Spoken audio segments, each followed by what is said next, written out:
Então, em dado momento, quando Ester já é rainha sobre todo o Império Medo-Persa, junto com o atual rei Assuero, sai esse decreto da personificação do mal. Qual é o nome dele?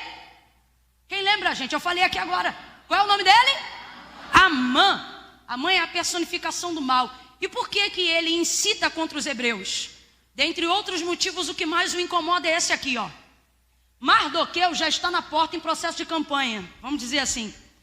E aí o texto diz que todas as vezes que Amã, que era o grão-vice, ou seja, o príncipe mais nobre abaixo do rei, passava, lhe era obrigatório, irmãos, por uma questão de burocracia real, protocolo obrigatório, reverenciar a Amã. E todos os judeus faziam isso, absolutamente todos. Só tinha um que não fazia. E quem incomodava-se com isso era Amã. O texto diz que todos faziam, só um não fazia. Quem você acha que não fazia? Mardoqueu. Aí você diz, o gesto é simples, parece que eu vejo os outros judeus tentando incitar Mardoqueu a evitar a confusão. Como quem diz assim, poxa, Mardoqueu, não custa nada, quando ele passar, inclina a cabeça. Sabe por quê? Não precisava dobrar joelho, nem espalmar as mãos no chão. Era só fazer isso aqui, ó.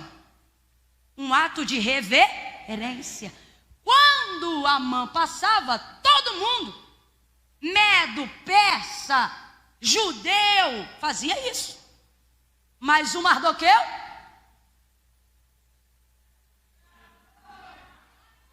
o gesto era simples. Completa aí, por favor. O gesto era, mas gestos simples contêm grandes significados. Você acha que é mó bobeira ir lá no botãozinho seguir o perfil de alguém? Você acha que não tem nada a ver, é só um botão? Não, é um botão onde você expressa uma comunicação de muito significado. Quem você está seguindo? Para curtir uma foto basta 2 cliques, é uma coisa muito rápida, é menos de 1 segundo. São milésimos de segundo. Mas quando você clica o botãozinho lá, qual é o significado? O que é que te atraiu? Quem você curte? Às vezes você não comenta nenhuma palavra, é só um emoji, é uma figurinha. Às vezes é um coraçãozinho, é uma coisa que deveria expressar até amor ou carinho. Mas a pergunta é, baseado em cima de que informação? É tudo tão rápido, é tudo tão simples. Dependendo dos lugares que nós estamos. Até para quem puxamos determinadas cadeiras. Wesley, ele já dizia assim: receba na sua igreja quem quiser entrar, mas no seu púlpito só quem Deus conferir. Me parece que Deus não age com os homens de acordo com os homens agem com os outros homens. Como? Na via do politicamente correto. Com Deus tudo se mantém igual até hoje. O quê? Sim, sim? Não, não.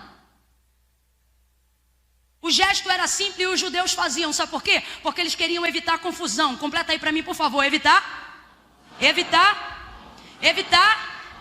Eles queriam evitar a confusão. E se eu te disser que um líder de verdade não tem medo de confusão?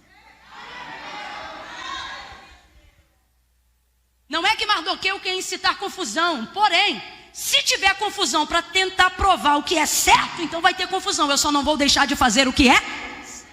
Eu não vou reverenciar a personificação do mal.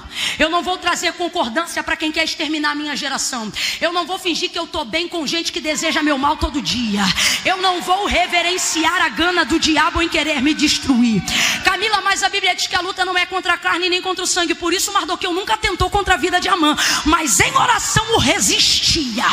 E o posicionamento de Amã não tinha poder e autoridade para mudar o seu posicionamento. Tem gente que muda a posição que Deus o colocou, não porque o outro obriga, mas porque a frouxura e o medo é tão grande que sai do lugar que Deus colocou, só para não ficar mal visto como alguém que tem poder.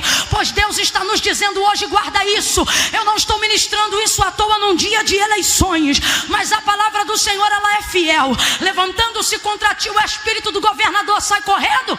É isso que diz a palavra? Não. Levantando-se contra ti o espírito do governador, não saia do teu lugar. Por quê? Porque num mundo de crentes, você não precisa ser oposição.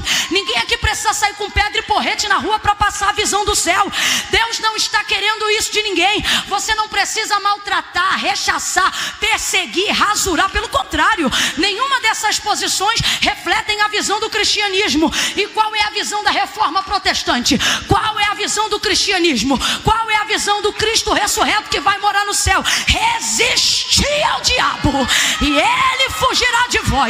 Levantando-se contra ti o espírito do governador, não saia do teu lugar. Qual é a orientação bíblica para quem está numa posição que Deus colocou e não deve sair de lá? Qual, Camila? Posição de força? Não, posição de resistência. Todas as vezes que eu tenho oportunidade eu digo isso, e este domingo está muito propício para isso. Nós não somos a força que o mundo precisa. Você sabe aonde está a força que age no mundo? A Bíblia diz: na mão do maligno. Não tem uma área que esse desgraçado não tenha poder de entrar no mundo. Desgraçado, Camila? Você acha que o diabo está debaixo da graça? Não tem uma área. Se ele quiser entrar na instituição escolar, ele entra. Se ele quiser entrar nas partes governamentais, eu tenho para mim que o trono dele está quase lá. Não tem porta, não tem área onde ele não tem um espião, um acesso, uma medida, um jeito. Por quê? Porque há uma legalidade legitimada e autorizada, não por Deus, mas pelo pecado, quando nós demos abertura para isso. E o texto diz que isso jaz no mundo sobre ele. Então a força que o mundo precisa, meu irmão, não está na mão da igreja não. Quem quer bater boca, escorraçar, fazer e acontecer, não está usando a ferramenta errada. Ferramenta da igreja não é força. É uma ferramenta que só é usada por gente muito elegante. Eu amo gente elegante. Gente elegante é mó barato. O pau está cantando dentro dele, mas ele está assim. Eu amo gente elegante. Gente elegante está sendo afrontada na cara. Para não dar mau testemunho, ele não fala com a boca, mas começa uma oração intercessória na mente na hora. Poder no teu sangue, Jesus, a poder no teu nome, vai cancelando toda a obra do mal. Eu rejeito essa palavra. Na boca você não ouve nada, mas na mente está trabalhando. Gente elegante. Por quê? Sabe quem expressa muita força? Quem é fraco. Porque quem é forte não faz barraco, é resistente. Ele deixa o outro se descontrolar. Crente não bate boca em Facebook com a mãe. Crente não responde afronta em WhatsApp. Crente não entra. Irmã, mas eu tenho que defender o evangelho. E se eu te disser que o evangelho não precisa de defesa, mas de testemunho?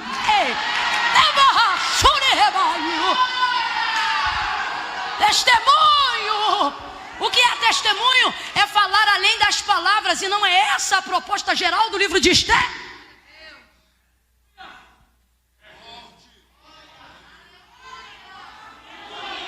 Vão te xingar lá nos comentários. Aí você vai xingar também? Então você vai passar vergonha, porque você vai perder na briga. Porque você não usa as armas dele. A nossa milícia não é carnal. Mas não é por isso que ela não é forte. O texto diz, ela é poderosa em Deus para a destruição, para o extermínio das hostes espirituais da maldade, das obras do maligno. Todo mundo reverencia, mas Mardoqueu não reverencia. E o povo já sabia, Mardoqueu, isso vai dar ruim. E quando as pessoas perceberem que a sua atitude também esbarra nelas, elas vão começar a te incitar a parar de fazer o que é certo para fazer o que é confortável.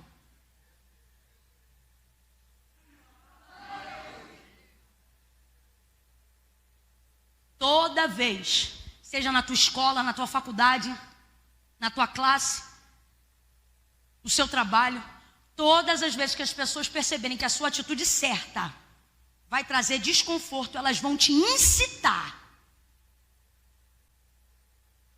a não fazer o que você está fazendo. Elas vão preferir o confortável ao invés do certo. Só que eu tenho visto um jargão se tornando filosofia popular entre os crentes. Isso é um sofisma de Satanás, incutir na mentalidade de todo aquele que serve a Deus um princípio que não é bíblico, mas parece, por isso que é sofisma. Ele quer incutir dentro de nós a ideia de que se eu sou justo para mim, já sou justo o suficiente. O que você faz com a sua vida, o que você faz na sua casa, não me diz respeito. Sabe quem comanda esse espírito? O mesmo que tomou a vida de Caim. Quando o Senhor disse para ele, onde está o teu irmão? E a resposta de Caim, já tomado pelo mal, foi: sou eu porventura guardador de meu irmão? Bom, se Deus perguntou, então é porque deveria ser. Mas a filosofia de sofisma que tem sido incutido na mentalidade de alguns crentes, que amam a Deus e que desejam a salvação, porque é nesses que o diabo tenta operar com sofisma, é essa daqui, ó. Se você está salvo, amém. O que importa é a sua vida com Deus. E então começamos a compreender que a manifestação da justiça é um prato que não precisa ser medido por ninguém. Ele é medido só por mim, segundo a minha perspectiva, de acordo com o que eu sinto e com a vida que eu tenho. Camila, eu não entendi, vai entender. A Bíblia condena essa prática de justiça e chama ela de trapo. Porque você não pode ser justo determinando seu padrão de justiça aos seus próprios olhos. Ah, Camila, o que importa é que eu não bebo, o que importa é que eu não peco, o que importa é que eu não fumo, o que importa é que eu não trafico, o que importa é que eu não me prostituo, o que importa é que eu já confessei a Jesus Cristo como Senhor, o que importa, isso sou eu, já está tudo certo. E aí você vê o mal e não reage, vê a injustiça e não reage, você vê o mal imperando e não reage. Você vê a governamentabilidade política e não reage. Você não reage a assuntos que geram conflito. Você não reage a coisas que as pessoas têm opinião divergente. Ah, Camila, é porque eu quero paz. Se tu queres paz, já vai ficar difícil para tu usar a palavra. O primeiro sermão de Jesus foi este: não cuideis que vim trazer a paz, mas a espada. Sabe o que Jesus estava dizendo? Eu não vim para ser um apaziguador segundo a perspectiva de vocês. Eu não vim tirar vocês das mãos de Roma, eu vim tirar vocês das mãos de Satanás. Olha o que ele está dizendo: eu não vou trazer discurso confortável só para vocês me aceitarem. Eu não vou trazer o discurso que eu sei que vocês esperam só para eu atender a expectativa de vocês. Olha o que Jesus está dizendo: eu vou fazer o que meu pai confiou, vocês me gostando de mim ou não, vocês me colocando no madeiro ou não. Quando ele substitui a iniciativa de paz para a prerrogativa de espada, sabe o que ele está dizendo? Antes de desfrutarem da paz, primeiro manifestem a justiça de Deus, e aí vocês vão desfrutarem de paz verdadeira. Ou será que tu nunca paraste para entender que a filosofia do reino de Deus é essa daqui, ó? Porque o reino de Deus não é comida e nem bebida, mas justiça, paz e alegria no Espírito Santo. Jesus não faz nada por acaso. Por que na manifestação do reino de Deus justiça vem antes de paz? Porque paz que vem antes de justiça não é verdadeira, é prostituída. Ganhar dinheiro para eu ter paz, passando a perna dos outros, é paz desprovida de justiça. Aí você diz assim: Camila, mas se eu dever eu não durmo em paz, porque você conhece a justiça. Tem gente que quanto mais deve, mais tem, e quanto mais tem, mais em paz dorme. Está lá com dinheiro. Ou você acha que todo mundo que mata alguém fica mal? Tem gente que mata só para ver como é que cai, e vai para casa e dorme. É paz? É um tipo de paz. Não confronta, não tem problema na consciência, deita e dorme. Mas é a paz que excede todo entendimento? Não, porque essa só pode vir seguida da justiça. No tripé do reino de Deus, justiça vem antes de todas as coisas, porque o reino de Deus é um reino de equidade. Na verdade é um vídeo. E aí um rapaz sai correndo e puxa mais ou menos uma criança de 8 anos, segurando pelo braço, tapando a boca e levando para um corredor escuro. E isso no centro da cidade. Quelejará aquele que te guarda. O Senhor é quem te guarda. O Senhor é a tua sombra e a tua direita. O Senhor guardará a tua alma, Ele guardará a tua vida, Ele guardará a tua entrada e a tua saída desde agora e para sempre. Porque o segredo do Senhor é para aqueles que o amam. E quem Ele ama? Os que praticam obras de justiça. O Rei dos Reis não deixa Assuero dormir. Camila, como é que você sabe que é o Rei dos Reis? Porque ele fez a mesma coisa com Dario, quando colocou Daniel na cova. Quando um justo Quando um justo perece, quem coloca ele na situação não tem paz. Não tem, Deus não deixa. E enquanto eu estou falando isso, Deus está falando comigo. Você vai viver testemunho dessa ministração. Gente que te deve, você não pode nem mais cobrar. Vai te procurar para saber como é que faz para te pagar. Vai te olhar. Nós estávamos anteontem em Balneário Camboriú. Aí a irmã se esforçando para fazer um mega seminário fora da cidade dela. Logo no início, quando estava começando a fazer o seminário, conheceu um homem que lhe trouxe boas palavras, parecia que ia ajudar. Resultado, deu para ele a compra de não sei quantas passagens pela pseudo-empresa que ele disse que tinha.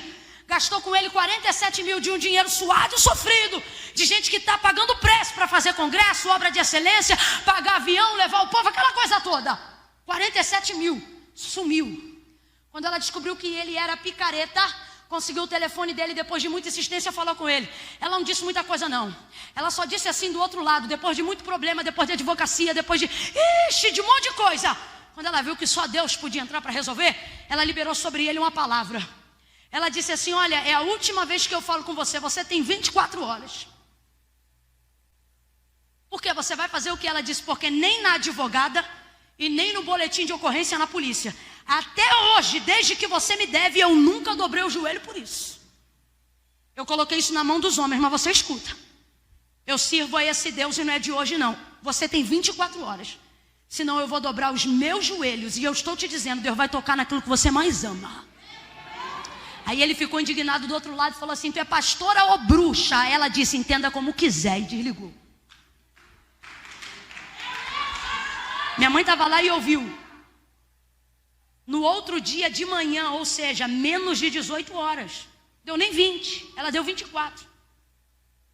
Aí ele liga para ela e do outro lado não dá bom dia, nem boa noite, nem conversa a historinha. Ele fala a verdade e diz assim: só diz isso, me fala como eu posso fazer para começar a te pagar.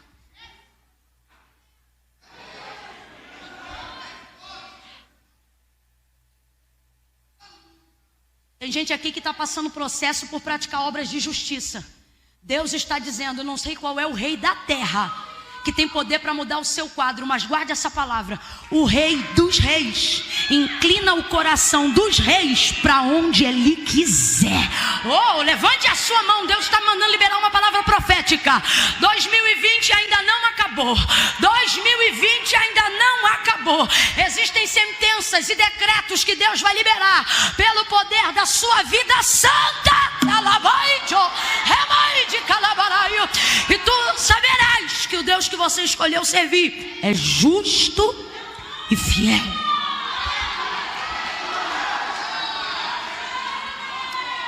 Ratificando a história, enquanto de um lado um não dorme para matar, o outro não dorme para honrar. Ele já amanhece no palácio porque antes do meio-dia quer botar Mardoqueu na forca. Só que o rei já acordou decidido a honrar. Acordou não, que não dormiu, né? Já decidiu honrar, só quer saber como. Vê se você entende. Não é porque você ainda não sabe o jeito que Deus vai fazer, não significa que Deus já não decidiu fazer.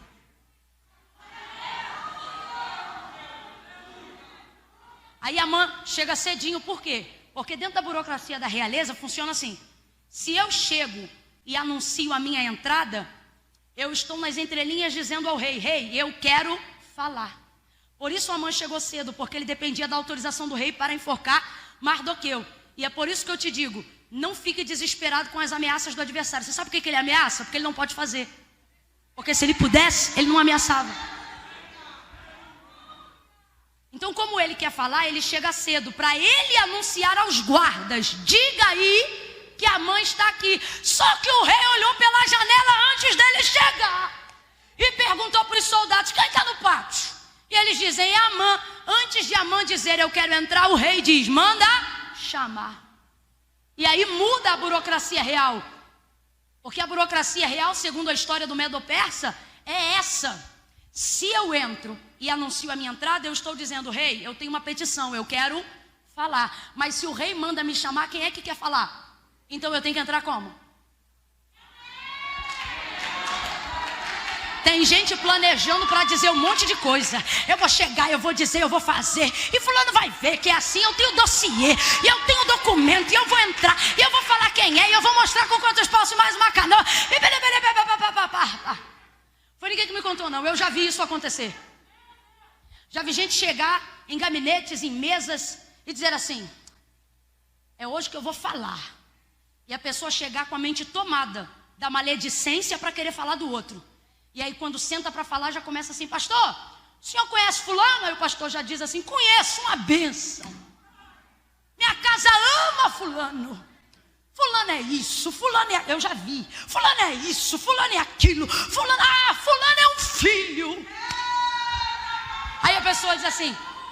Aí o pastor diz assim: mas diga aí então, o que é que tu queria dizer? Aí a pessoa diz: nada, o senhor já disse tudo. Foi desencorajado porque entrou pensando que ia falar, mas teve que... Levanta a mão e recebe essa palavra. Deus está dizendo que há armadilhas no mundo espiritual e sentenças que foram liberadas para destruir a tua moral, para manchar a tua honra, para acabar com a tua reputação. Tem gente que está fazendo montagem, tem gente que está preparando o dossiê do inferno, mentindo em números, mexendo em vírgulas, para te colocar numa posição de desgraça, de injustiça. Mas o Senhor meu Deus está aqui neste domingo se manifestando pela sua palavra, e Ele está dizendo: aquilo que teu adversário fizer em oculto, eu vou destruir antes de vir em público. E esta armadilha vai para o inferno, de onde nunca deveria ter saído. Eles estão pensando que vão falar, mas Deus está dizendo: eu vou calar. E eles podem ter 1 milhão de palavras para falar, eles serão obrigados a ouvir. Se não for ao Senhor que esteve ao nosso lado, ora diga a Israel, eles teriam nos engolidos vivos. Mas nós damos graças ao Senhor que não nos deu por presa aos seus dentes. Estão querendo te calar, estão querendo te colocar numa posição onde você não pode se defender, estão querendo se reunir numa reunião que você não vai estar.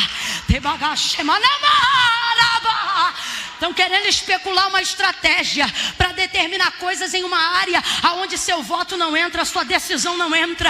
Mas o Senhor está fortemente aqui no espírito da revelação da profecia bíblica, e Ele está dizendo: eu vou calar quem tem muito a dizer.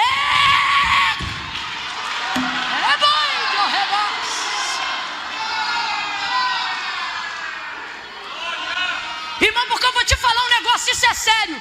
Pior do que perder um carro, pior do que perder uma casa, pior do que perder um bem material é perder o crédito. Por isso Salomão era bilionário, trilhardário, sei lá o que.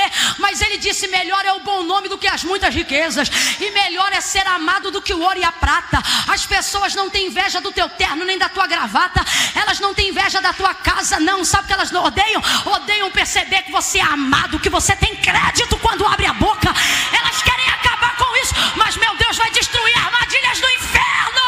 Nessa noite, vai dormir tranquilo,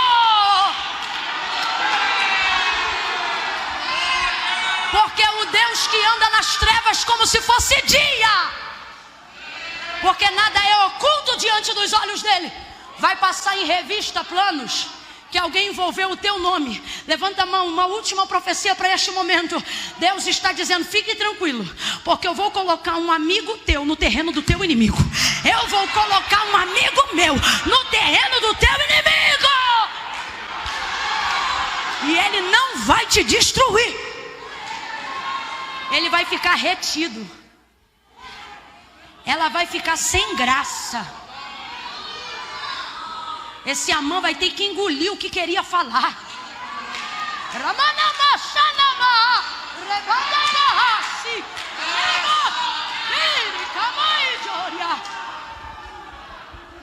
Não haverá vingança, mas o Deus de justiça vai mostrar que é o seu Deus.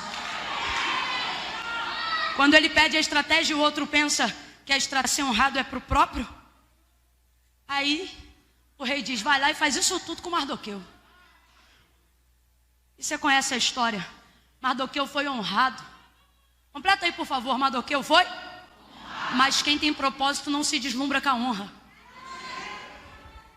Por que eu estou dizendo isso? Porque duas coisas vieram para distrair Mardoqueu. Uma delas foi a forca. Você acha, sinceramente, que um camarada que consegue saber de uma conspiração que está acontecendo dentro do palácio, sem ele morar lá, não sabia que tinha uma forca de mais de 4 metros sendo construída para destruição dele? Sabia ou não sabia? Mas você não vê Mardoqueu se relacionando com nada com relação à forca, porque ele sabe que a forca é uma distração. Todas as vezes que o adversário não conseguir atuar na esfera de trabalho que você ocupa, na posição de liderança que você governa, na maternidade que você instrui, na paternidade, seja a área que for, todas as vezes que ele vê que você está tão focado naquela obra, naquela empresa, seja qual for, e ele perceber que não tem como te acessar lá, ele vai fazer de tudo para você descer aonde ele está. Por quê? É uma maneira de pegar uma visão macro, porque Mardoqueu não está lutando por si, está lutando por milhões. Se ele consegue vitória, não livra só ele vai livrar mim. Mas se ele olha para a forca não diz respeito a milhões. Não são milhões que serão enforcados. A forca foi preparada para um homem só. Para quem? O diabo sempre vai tentar mexer no teu pessoal quando ele não conseguir tirar de você a visão de reino. Todas as vezes que você estiver inserido numa visão de reino, trabalhando na igreja, no ministério, desenrolando a sua empresa, fazendo coisas grandes, ele vai te trazer para o pessoal, que é para você se embaraçar. Porque ele está vendo que você está inserido numa esfera que ele não pode entrar. Então, já que ele não pode subir, ele vai fazer de tudo para você. Aí você diz, Camila, isso é uma forca? E Deus me usa para te dizer, não, isso é uma distração.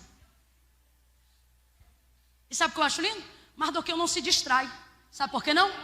Porque se ele perde tempo para livrar a vida dele, os dias correm e ele livra a vida dele hoje, mas morre daqui a 7 dias. E não morre só ele. Morre ele e milhões. Mas vivendo hoje ou amanhã, se ele se manter focado e chega perto do livramento dos milhões, não importa o que vai acontecer com ele, vai acabar ali. Você está entendendo? Por que Satanás tem tentado te chamar para o pessoal? É porque ele já viu que você entrou numa esfera aonde ele não acessa. Lembra de Neemias? Sanbalat e Tobias subiam, mas todo dia faziam de tudo para ele. Deus está dizendo a alguém aqui, essa forca é só uma distração, é uma ameaça. A maior prova de que Amã não tem poder, por mais que a forca já esteja construída para destruir Mardoqueu, é que ele tem que entrar no pátio para pedir autorização ao rei. Deus está dizendo, não entre em questões que não são suas, são minhas. Ai, mas disse que vai me matar. O Senhor está dizendo, você não sabe que a tua vida ninguém tira, sou eu que mexo na sua vida. Você vai a hora que eu quiser. É basicamente a mesma coisa. É basicamente a mesma coisa. Agora, qual é a segunda coisa que ele não se distraiu? A honra. E eu ouso dizer, pastor, a honra tem um poder de distração maior do que a forca. Porque a forca não é atraente, mas a honra é. Cavalo, coroa, discurso, anúncio, reverência, crédito, reconhecimento. Só que aqui, ó, ele anda no cavalo, ele passeia na cidade, ele ouve o discurso. Deus coloca o príncipe para puxar o cavalo, porque quando Deus quer príncipes, puxam cavalos. Mas no final de tudo isso, o que o texto diz? Que ele tira a roupa, devolve a coroa. Sabe por quê? Ele tem o reconhecimento que todo ministro, todo crente que se diz crente devia ter. Está comigo, mas não é. Não se deslumbre com o que está contigo, mas não é seu. Ele tira a coroa, tira a roupa. Quando alguém falar, cantou muito, não se deslumbre. Está contigo, mas não é seu. Eita, pregou a beça. Não se deslumbre, está contigo, mas não é seu. Se Deus tirar, irmão, coroa não prega, roupa não prega, cavalo não prega. Ele tira a coroa, tira a roupa, desce do cavalo, devolve o manto, se despede de Amã, ou como diz o nordestino, se sai de Amã, volta para a porta. Pano de saco, cinza na cabeça. Por quê? Porque o propósito, a coisa que mais tem destruído a visão do propósito que Deus confiou a alguns de nós, não é nem o demônio, é a distração. Ele não se distraiu nem com a forca e nem com a honra. mas voltou ao lugar que poderia haver livramento e paz. Voltou ao lugar de praticar justiça. Quem entendeu, diga amém.